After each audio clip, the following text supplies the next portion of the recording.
middle and late. Remote. It'll tell you how long he's They used to be dark. But he's going to be a candidate for U.S. Congress, running against Alan Montan, thinking seriously about it.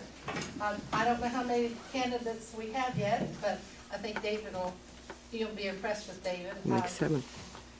And Mary, where's Mary? Right here. This is his wife, she's a nurse, and they're from Ohio County up in Wheeler. So please make them feel welcome.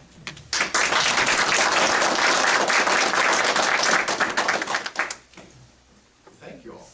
Don told me, he said it was an active, large group, but I've heard that before. I wasn't quite sure. Now that I see it, wow. No, this is good. Where's Fred? Where did I see Fred? You're right up front. Okay. So you kind of keep watching the tab as time. One of the things that I've learned over the years, I have an architectural and engineering practice in Wheeling, and one of the things that generally happens in anything about, and it's really about life too, is if you don't communicate, if you don't make things clear, sometimes you get mistakes get made or whatever. And there was a joke I used to tell when I was more active politically in the legislature, like a friend of mine who's now the governor of Mississippi, Haley Barber, used to tell this joke. And Donna, you remember Haley? Yes. And he was a good guy. Came to West Virginia several times. And one of the things he said about was these two fellows were unfortunately in a very bad accident. And the angels picked them up and took them up to St. Peter, and Peter said, mistake. They weren't supposed to come yet. So they talked to him and said, we got to send you back, but it's a little late to send you back the way you were, so we got to have another way. He said, what? So go, how would you like to be? And the one man said, well, I always wanted to be an eagle. I'd like to fly high.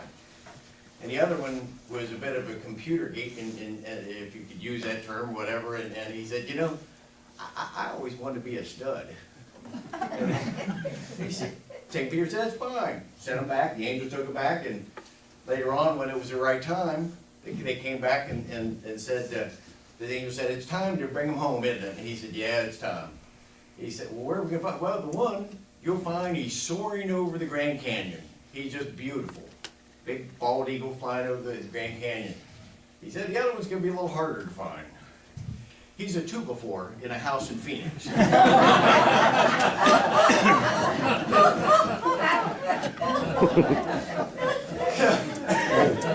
it's a matter of how we communicate, what we're saying here about this.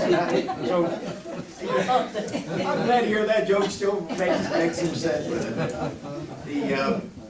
What I wanted to do was just to share some thoughts with you and thank you for having my wife Mary and me come down and talk to y'all, and also just see where we might go, because what I want to do is I want to make sure there's some time that we can sit and I want to listen to you all. I first feel like I have to reintroduce myself.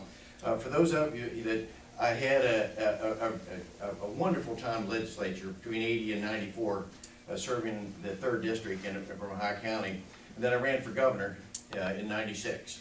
I met my match in Cecil Underwood. For all those people in Tyler County, he brought him up right. He was an outstanding governor, and he taught me, he took me out to the woodshed.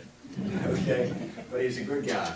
But you know, over the years, when you're sitting out for the numbers of years, you never get away. Don, I mean, Don well knows, and Jack, you know, you just never really get away from politics. You're always talking it and being around it. But I would sit at tables, and I just, at various civics groups, whether it's Kiwanis, Rotary, and you hear people just complain. You know, how many of you, I mean, you all experience, people just complain about Congress, Charleston, wherever it is, or just complain. But, so I got to a point, well, what are we going to do about it? You know, are we just going to complain and wait for someone else to do it? Or should we do it ourselves? Should we do it ourselves? How do we take back our country? From the point that people are always complaining about it. So it's a classic dilemma. It's not unique. People complain. How many people step up and do anything about it? So what do? We can, one, we can continue just whining about the problem. Two, we can develop a plan to correct the problem, like you all are doing. You understand, you know what's going on out there, and you're trying to learn how to affect it, to address the issue. And then the last is, okay, it's one thing to do the planning, but now you got to implement the plan. So Again, my background, as I said earlier, we have an architectural and engineering practice. I'm a structural engineer by profession. What we wind up doing, obviously, is we listen to what people want, what the issue is. We have to listen to it. Put together a plan and then implement that plan. Design a building, whether it's a library, a hospital, a school, that fits people's budget, that makes sure it works. Because the last thing we would want to do is design something that people can't afford, much like what's happening in Washington as we speak. So what I want to do is make sure we solve their need and meet their budget. So the first step is in developing a plan, is there a real problem? I come to the conclusion there is, after being out of politics in a first, being on the cutting edge of it. There is a problem out there. And the question now, what are we going to do about it? So, or is this just people just complaining? Because there are a lot of people in our society just simply like to complain. But I see groups more and more starting to say, I don't want to complain anymore. I want something to happen. I want some action on this. So one of the things we had to find out, do people really believe or want change in their representation in Congress? I hope they do. And so I made some notes for myself, if I might stick with that, please. Is the district being represented in Congress? And I look at two things. I think if you look back historically in the first congressional district, it has, for the last 3 presidential elections, has voted more conservatively.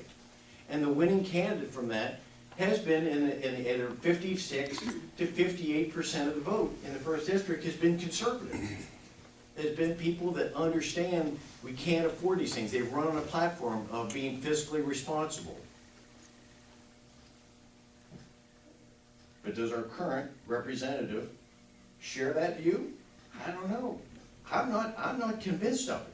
Not when he votes 98% of the time with Nancy Pelosi. And I don't know about you, but I didn't vote for Nancy Pelosi.